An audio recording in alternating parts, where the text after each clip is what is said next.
41 cities, Senator JD Vance declared mid-sentence as the broadcast cameras zeroed in on his face, his tone measured, low, and uncompromising. 41 American communities were assured that this federal initiative would bolster their strength. They were promised that Washington would underwrite the entire transition, that their local school districts would receive robust reinforcement, and that their concerns would be listened to before a single relocation occurred. Gazing across the polished committee table directly at Representative Ilhan Omar, he continued, 41 communities placed their faith in those assurances. Representative, they are observing these proceedings at this very moment, and they deserve to understand what transpired. This gathering marked the ultimate oversight inquiry before the Senate Homeland Security Subcommittee was slated to cast its deciding vote on the reauthorization of the Federal Refugee Community Placement Initiative, FRCPI. The initiative had accelerated the resettlement of refugee households across 41 mid-sized American municipalities,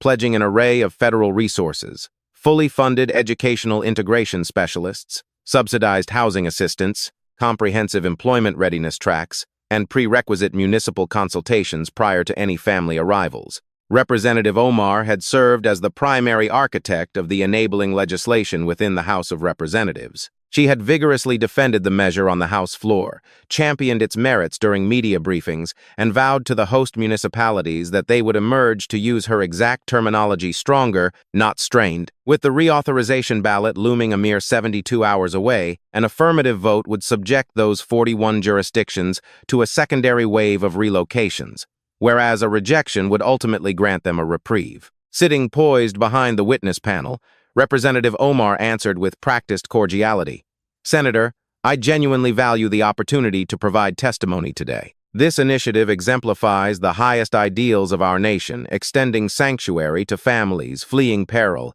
injecting investment into our neighborhoods, and forging a collaborative future." Resting her folded hands on the table, she affirmed, "I stated on the House floor that the FRCPI would render host communities stronger rather than strained.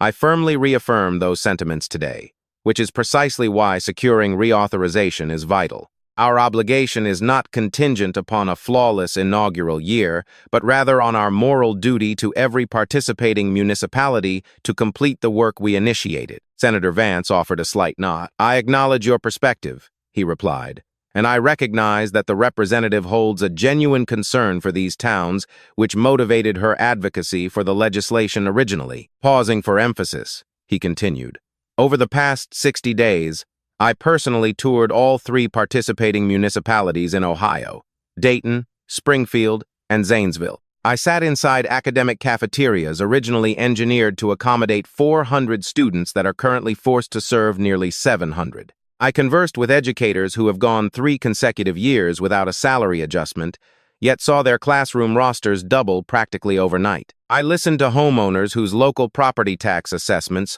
surged to absorb municipal expenditures that Washington had explicitly vowed to cover. Looking up from his documentation, he posed a direct inquiry. "Representative Omar, when was the exact date of your last visit to any of the 41 participating municipalities?" The representative's response arrived a fraction slower than her preceding statements. "I have sustained consistent communication with regional program coordinators and received systematic briefings regarding operational progress across every designated location," she stated. She omitted any specific timeline. She failed to identify a single municipal visit. Senator Vance refrained from immediately highlighting the evasion, permitting the ambiguous reply to hang tangibly in the chamber. Then, he remarked, "Those 41 towns hold significant inquiries, Representative.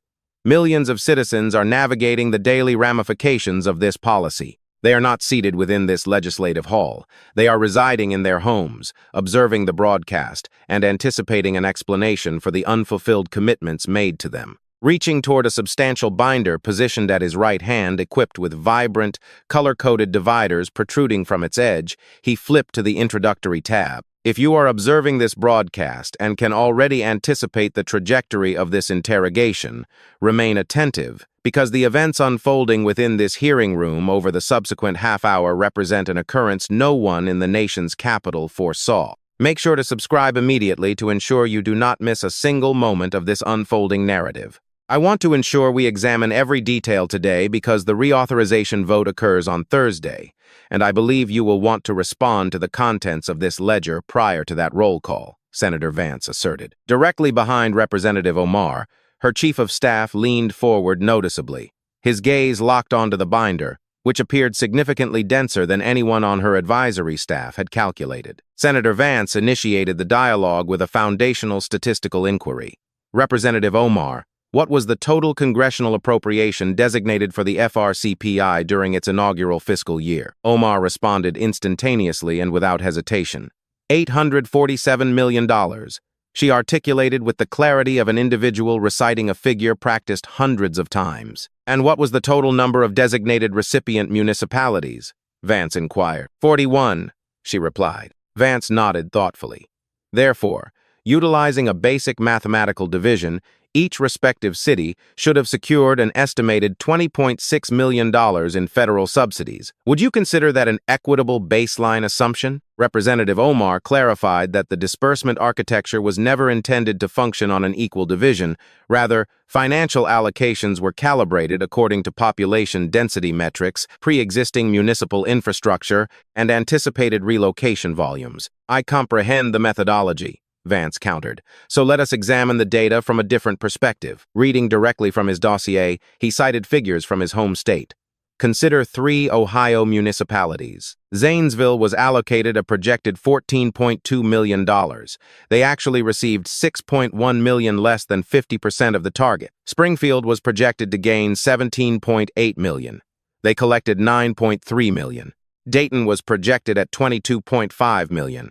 They took in $11.9 million. Lowering the document onto the dais, he stated, "Representative, these discrepancies cannot be dismissed as minor accounting anomalies. Where did the remaining capital vanish?" Omar detailed that federal financial distributions necessarily traverse a multi-layered administrative conduit, incurring operational overhead at each sequential bureaucratic tier. When Vance questioned her regarding her estimation of the percentage absorbed by administrative overhead, she offered an approximation of 12%.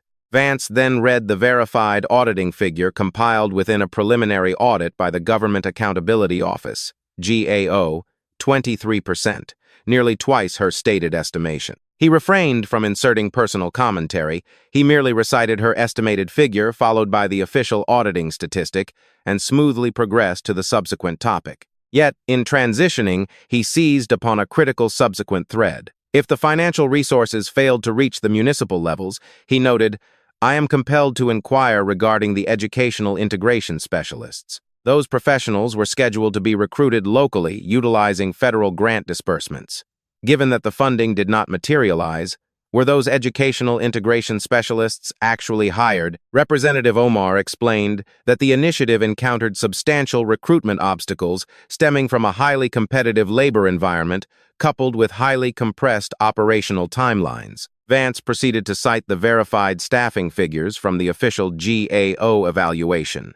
Exactly seven educational specialists deployed across all 41 municipalities, more than 30,000 incoming students enrolled nationwide, and a total of 7 professionals assigned to facilitate their assimilation. He allowed the severity of that ratio to resonate throughout the chamber. Your legislative address on the House floor explicitly promised specialists for every participating school district. There are 41 districts in total. There are 7 specialists in reality. He did not articulate the mathematical conclusion on her behalf. Every citizen observing the broadcast conducted the calculation independently. Then, he pulled the analytical thread once more. The capital failed to arrive, he reasoned, which dictated that the specialized staff was never onboarded. Without those specialists, incumbent classroom educators were forced to shoulder the entire burden, every newly enrolled student, every complex linguistic barrier, and every instructional room that expanded from 25 pupils to 40. Concurrently, dining halls engineered for 400 students were suddenly tasked with nourishing nearly 700. He paused momentarily. This was not an isolated operational glitch, Representative. It was a systemic chain reaction, and every individual link connects directly back to commitments that were broken. Across those 41 municipalities, residential tax assessments were elevated to compensate for financial liabilities that the federal government had pledged to absorb.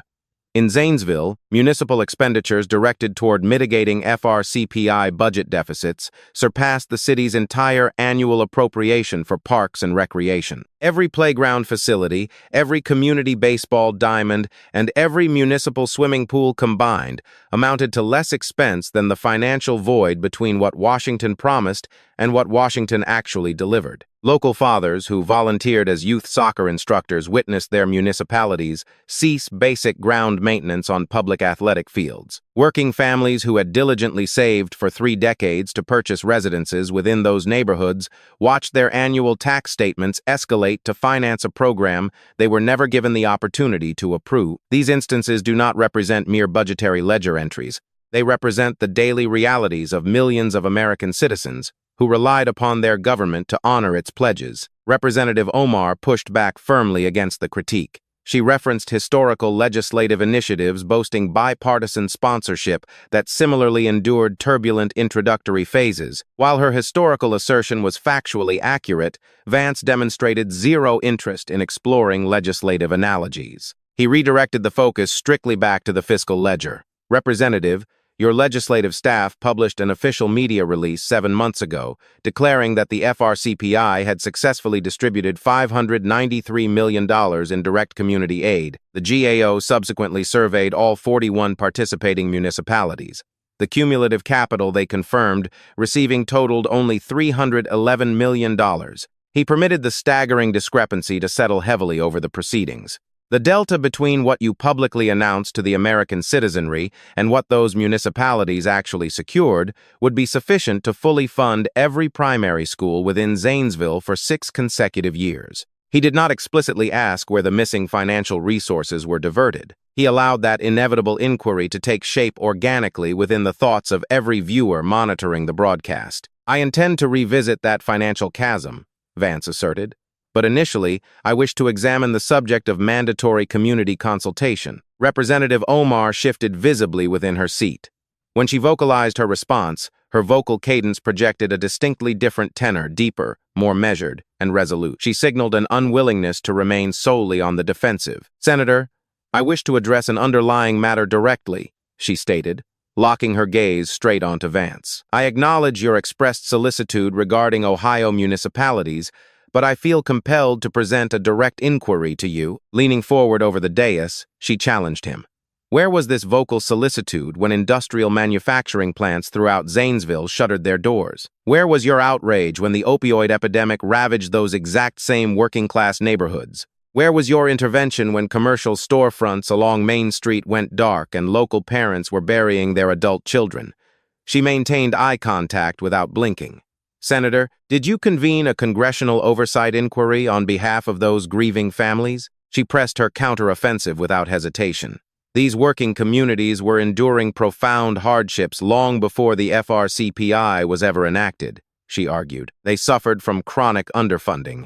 They were systematically neglected, and they were treated as politically invisible. Yet today, and only today, when an active initiative exists to target, when a legislative chamber is available to occupy, and when broadcast lenses are present to capture the moment only now, have you suddenly championed their cause. Turning her attention toward her fellow committee members, she declared, "I have dedicated the entirety of my professional life to advocating on behalf of marginalized and struggling populations." The senator representing Ohio apparently discovered his constituency merely last month. The counter-argument struck with palpable force within the room. Behind Senator Vance, an legislative aide adjusted awkwardly in his seat.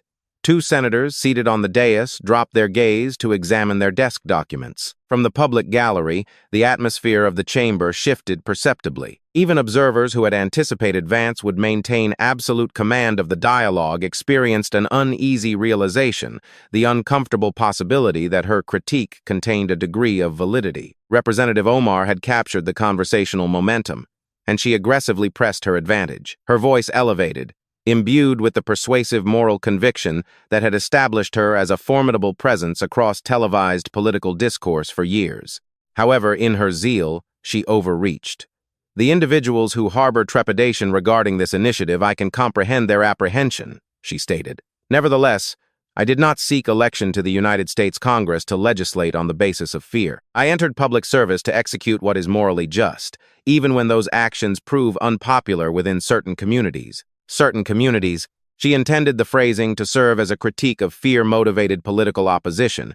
That represented her conceptual intent, but it was not what millions of American citizens absorbed. What the public observed was an elected official who had never set foot inside their neighborhood schoolhouses, had failed to respond to their written correspondence, and had neglected to review empirical evaluations regarding their municipal burdens, standing under congressional oath and dismissing their tangible daily hardships as mere fear. Homeowners who observed their real estate taxes escalate dramatically, parents whose offspring returned home from severely congested classrooms, and taxpayers who financed a federal program that delivered less than half of its mandated support. She had just categorized all of them as fearful. She had condensed their entire lived ordeal into a single dismissive descriptor that implied their legitimate grievances lacked merit. Across residential living rooms throughout the nation, within every one of those 41 designated cities and countless similar municipalities, citizens processed the phrase certain communities and grasped its precise implication. She was no longer debating legislative methodology. She was speaking directly about them. Senator Vance did not issue an immediate rejoinder, and on this occasion, the pause was not calculated for dramatic effect. Omar's preliminary counterstrike, specifically her reference to Zanesville and the devastating opioid crisis, had connected effectively. The audience could perceive the impact reflected in his physical composure. He was not merely projecting an artificial demeanor of calm. He was genuinely calibrating his response. "Representative, your assertion is accurate," Vance finally articulated, his tone causing an immediate stillness to descend across the room. "You are entirely correct that I was not present in Zanesville during the height of the opioid epidemic. I deeply regret my absence during that era. I cannot alter the historical reality that my advocacy for these specific communities commenced late." Pausing to steady his delivery, he continued, "However, I am present here today. I am posing these critical inquiries right now, and I am directing them specifically to you." His vocal inflection stabilized with unwavering gravity. "You championed this specific legislative act from its inception. You were involved from day one. You possessed the institutional access, the legislative authority, and the moral obligation. Therefore, Representative Omar, where was your presence?" He neutralized her attack by openly conceding its premise, and through that vulnerability, he stripped her argument of its lingering force. By acknowledging his own delayed arrival, he highlighted her utter lack of justification for abandoning the communities she claimed to support. His admitted imperfection ultimately magnified the severity of her absence. "The residents inhabiting those 41 municipalities were not anticipating my arrival, Representative," Vance asserted. "They were anticipating yours. You were the individual who assured them they would emerge stronger. You were the elected official to whom they directed their written pleas." Glancing down at his dossier, he noted, "Yet, over a 14-month span, while their correspondence languished without reply inside your congressional office, you conducted 11 separate appearances across national broadcast networks, assuring the country that the initiative was operating flawlessly." Omar attempted to recontextualize her media appearances, arguing that public communications served as an essential component of defending a legislative initiative undergoing intense political assault. However, the dynamic within the chamber had fundamentally inverted. She was no longer executing an offensive critique. She was relegated to offering defensive justifications. "If you reside within one of those certain communities she referenced just moments ago, share this broadcast documentation immediately. Distribute this footage to your friends and neighbors, because she just revealed to millions of American citizens under federal oath and before broadcast cameras her exact perspective regarding the municipalities you call home." Senator Vance indicated his readiness to transition toward the subject of mandatory municipal consultation, the specific pledge he had reserved for this stage of the inquiry. Yet, prior to delving into the data, he offered a singular observation. "Representative, you declared that you entered Congress to execute what is morally just, even when those actions prove unpopular within certain communities," he noted, elevating his legal pad for visibility. "I transcribed that statement verbatim. I intend to revisit that exact phrasing, because I believe it encapsulates the core operational failure of this entire program." Omar's facial expression registered immediate recognition.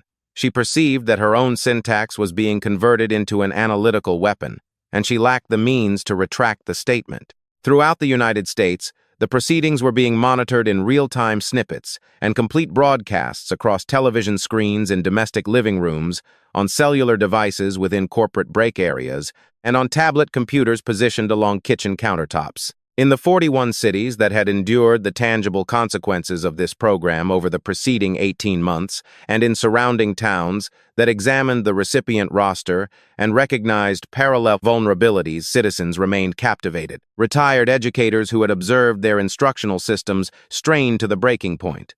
Tax-paying residents who had opened their municipal assessments and experienced the financial increase like a physical blow. Working parents who had questioned their local school boards regarding the disruptions only to receive bureaucratic justifications mirroring the scripted replies. Omar was currently delivering missing the fundamental reality. They were watching because an individual in authority was finally voicing the precise questions they had been debating around their dining tables for over a year, and they were eager to observe whether the architect of those broken promises could provide a viable justification.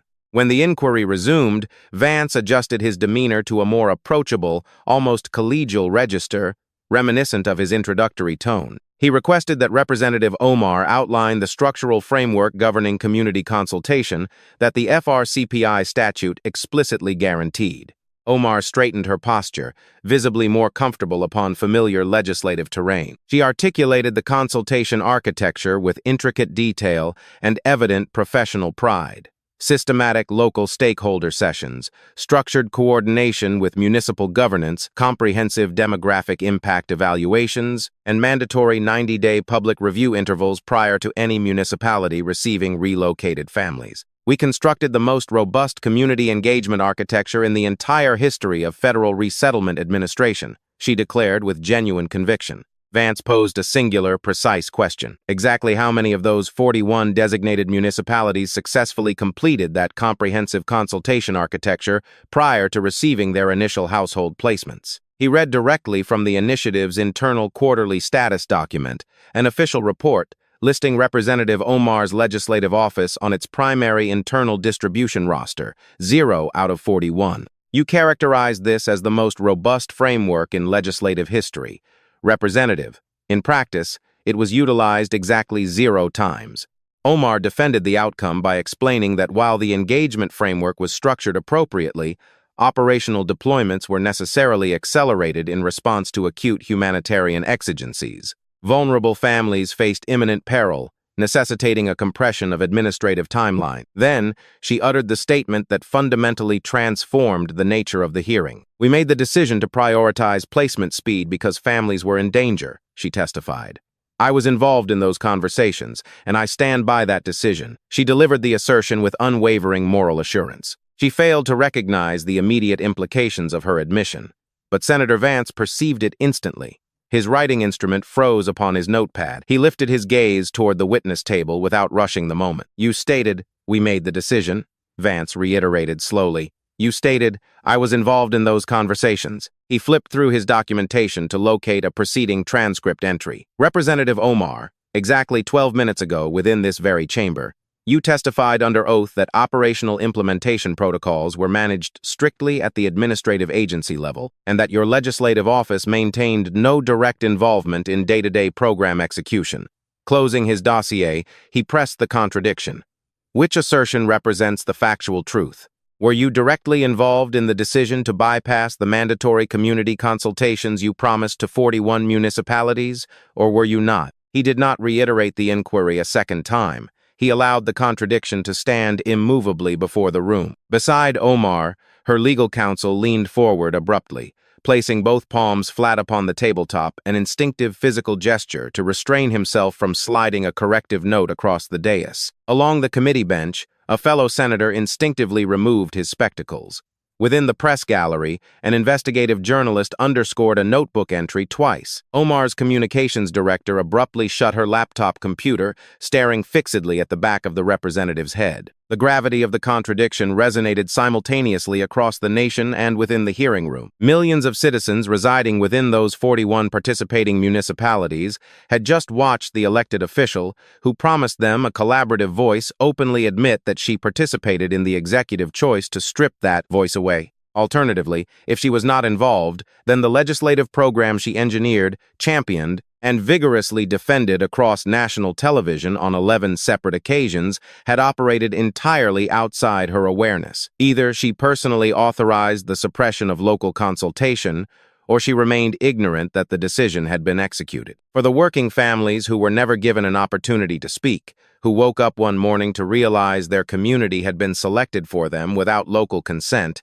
neither explanation was defensible. Omar attempted to clarify her statement. When I utilized the pronoun we, I was referencing the broader legislative coalition. However, her verbal delivery had altered noticeably. She was now cautiously selecting terminology rather than confidently projecting arguments.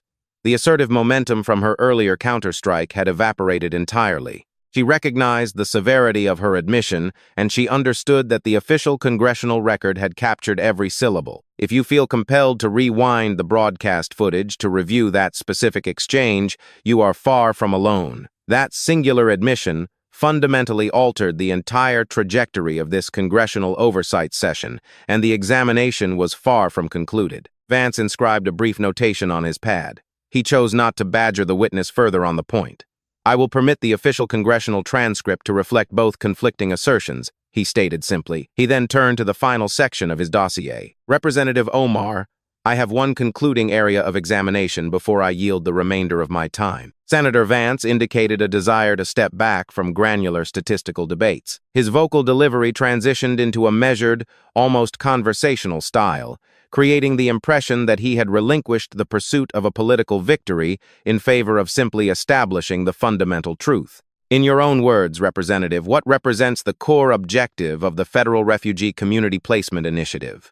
Omar responded, utilizing the identical phrasing she had deployed across hundreds of media interviews and public speaking engagements. Extending sanctuary to endangered families, fortifying municipalities through cultural diversity and economic investment, and embodying America's highest moral principles. She specifically incorporated the word strengthening, the exact concept featured prominently within her floor speeches, press releases, and national broadcast appearances, which had effectively become the initiative's defining pledge and political brand. Vance nodded slowly.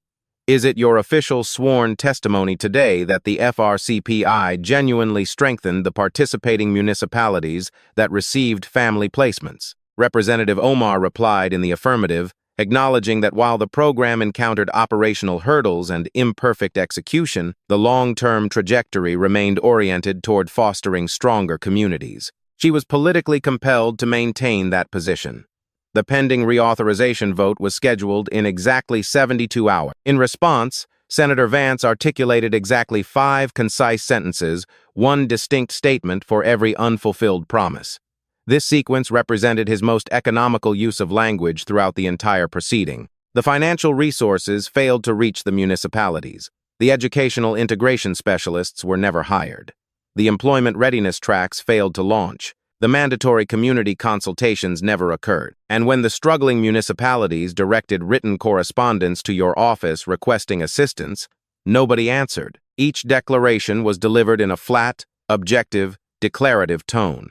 They contained no embellishing adjectives or emotional theatrics. They resembled 5 sequential strikes delivered at a decelerating tempo, each connecting with the cumulative weight of the entire oversight record. Representative Omar responded by delivering her most emotionally resonant oration of the afternoon. She spoke passionately regarding the moral arc of the nation, arguing that operational imperfections should not invalidate a righteous humanitarian mission. She questioned what caliber of society turns its back upon families fleeing warfare and systemic persecution.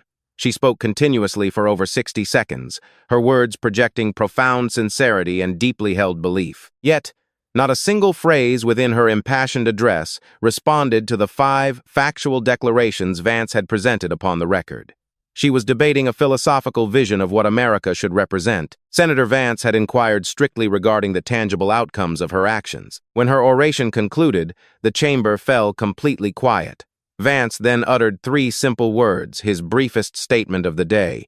You did not answer. It was not delivered as an aggressive indictment, but rather as a quiet, observational fact that caused the entire room to lean forward in anticipation. Vance then opened his concluding tab. It contained his personal, handwritten transcriptions compiled during his site visits across the 3 Ohio municipalities. He refrained from reading bureaucratic statistics, Instead, he recited first-hand observations of daily life. Elementary classrooms where pupils sat directly upon the floor because the facility lacked sufficient desks. A school cafeteria forced to conduct lunch service across 3 separate shifts because the physical space could not accommodate the student body simultaneously. Educational instructors who had received 0 additional instructional resources yet were expected to effectively teach 35 children, speaking 11 distinct native languages. He read the documentation plainly, devoid of political theatrics or rhetorical flourish, presenting merely what he had witnessed. Then, his vocal delivery fractured a hesitation so subtle that casual observers might have overlooked it. Were it not for the proximity of the microphone, the absolute stillness of the room, and the millions of citizens monitoring the broadcast nationwide. He was describing the elementary children, specifically pupils who had been reading at standard grade level prior to the initiative's implementation, but were falling behind today. This decline occurred not because local educators had deliberately failed them, but because the promised federal resources never materialized, causing the municipal support infrastructure to collapse under a weight it was never engineered to sustain. He lowered his gaze toward his notes and took a singular, stabilizing breath. When he lifted his eyes, his gaze was unwavering, but the audience had detected the emotional toll. They recognized what it required of him to maintain composure. They understood that his restraint did not signify emotional indifference. It revealed a public servant who had witnessed the human cost of broken legislative commitments inside a third-grade classroom and was consciously refusing to let personal fury dominate his delivery. He fixed his gaze upon Omar. "Representative, I request that you perform an action that no individual has asked of you today. Please repeat the exact pledge you made to those participating municipalities when this program was originally launched. Do not recite your broad policy objectives or your philosophical vision for the nation. State the precise words you articulated from the public podium." Pausing slightly, he added, "Recite them again for the benefit of every working family across those 41 cities who is observing this broadcast right now." Representative Omar did not reiterate the pledge. She found herself unable to do so. To vocalize the phrase "stronger," not strained after the exhaustive evidence unveiled during the session, would represent a profound insult to every municipality currently enduring the exact opposite reality. Instead, she initiated an alternative statement, substituting language regarding ongoing dedication and extracting lessons from operational challenges. Her vocabulary was cautious and modified words distinctly different from those she had proclaimed from the podium years prior. Vance observed her substitute alternate terminology for the confident promises she had proclaimed when the broadcast cameras were fresh. The initiative was newly minted, and the recipient communities had not yet discovered the severe toll of their participation. "You retain the podium, Representative," Vance observed, his vocal volume registering barely above a whisper, gentle, somber, and deeply reflective. "You simply forgot the promise." Those 9 words hung in the air. He closed the binder, positioned both hands flat upon the dais, and remained entirely motionless. Representative Omar offered no reply. Her silence did not stem from obstinate refusal, but from the realization that no remaining argument exists that the chamber would accept as credible. Her legal counsel refrained from leaning forward. No staff advisories were passed across the table. No aides shifted in their chairs. What followed was 6 complete seconds of absolute unbroken silence. 1, 2, 3, 4, 5, 6. Across the nation, within residential living rooms, corporate break areas, and domestic kitchens, millions of American citizens observed those 6 seconds of silence. The tax-paying homeowners whose capital vanished into an unexplained void between $593 million and $311 million. The working parents whose children sat upon bare classroom floors. The municipal populations that were guaranteed an active voice, only to receive an executive mandate determined by distant officials. For every one of those viewers, that silence was far from empty. It was heavy with meaning, filled with every written letter that went ignored, every legislative commitment that was abandoned, and every family that was assured, "You will be stronger," only to be left entirely alone to support a burden that was never theirs to bear. "Mr. Chairman," Vance announced quietly, "I yield the remainder of my time." He offered no concluding summary or supplementary remarks. The presiding chairman expressed gratitude for his contribution and recognized the next senator in the queue. However, every individual present in the room and observing via broadcast recognized that the substance of the oversight hearing had effectively concluded 30 seconds earlier. When the presiding chairman extended Representative Omar an opportunity to deliver a concluding remark, she accepted. Her closing statement was composed and notably brief, amounting to less than half the length of her opening remark. She reflected upon broad humanitarian principles, the sustained efforts required moving forward, and the importance of preventing partisan disagreements from eroding international commitments. Yet, the phrases she omitted resonated far louder than the words she chose to speak. She did not mention strengthening communities. She avoided the phrase stronger, not strain. She made zero reference to the 41 participating municipalities, the ignored municipal correspondence, or the engagement architecture that was never utilized. She bypassed any mention of the financial discrepancy between $593 million and $311 million. She systematically avoided every piece of terminology that Vance had forged into an analytical weapon, and through her careful avoidance, she validated their devastating weight. The presiding chairman officially adjourned the oversight session, and the legislative gavel descended. The testimony established inside room 385 of the Russell Senate Office Building was transformed into permanent congressional record, immutable, publicly accessible, and endlessly quotable exactly 72 hours prior to the deciding reauthorization vote. Representative Omar exited swiftly through a lateral chamber door, flanked closely by her advisory staff. She offered no press availability and declined hallway interviews. Her communications director was already speaking urgently on a mobile device as they moved through the doorway, with fragments of strategic planning drifting back into the hall. Reframe context, proactive statement, before the evening cycle. Omar marched past the assembled press corps without turning her gaze. She was not exhibiting defeat. She was actively recalibrating her strategy. She recognized precisely which broadcast segment would dominate the news cycle. She understood that the phrase, certain communities would headline media reports nationwide. She knew that her sworn admission, "We made the decision," would feature prominently within the final subcommittee evaluation. Senator Vance departed through the primary chamber exit. A journalist inquired whether he felt satisfied with the outcome of the proceeding. Vance maintained the identical emotional temperature he had displayed at the commencement of the hearing, exhibiting no triumphant spike or congratulatory demeanor. He noted simply that Representative Omar had voluntarily participated, that legislative oversight represents the proper functioning of government, and that the participating communities deserved factual answers prior to Thursday's vote. When questioned regarding the dramatic concluding exchange, he replied briefly, "The record speaks for itself." With that, he walked quietly toward the elevator bank. This congressional oversight inquiry was never conducted for Washington insiders, television commentators, or Sunday broadcast panels. It was executed for the millions of Americans residing across those 41 municipalities and similar working-class neighborhoods nationwide. It was held for families whose municipal taxes escalated while local services deteriorated, and for parents who watched their school systems buckle under a structural weight the federal government vowed to carry before walking away. In 72 hours, the subcommittee would cast its deciding ballot. Every seated member understood that the citizens monitoring this broadcast were the exact voters who would remember come November whether anyone in Washington was genuinely listening. The formal hearing concluded at 4:17 p.m. Eastern Standard Time.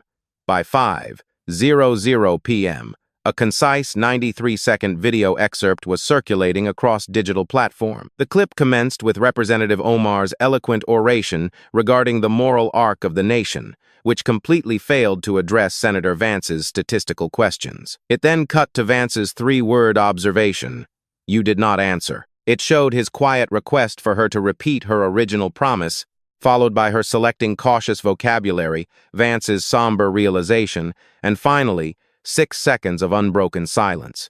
That 93-second video required zero commentary. Citizens distributed it widely because it validated a reality they had intimately experienced for 18 months. In those 41 municipalities, residents recognized their personal struggles reflected in the data: property tax hikes, overcrowded schoolhouses without supplementary educators, and unmaintained community parks. The excerpt spread rapidly precisely because it was not shocking.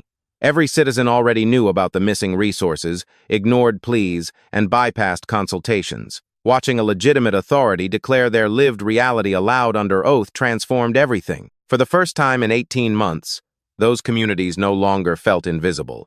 They finally felt remembered.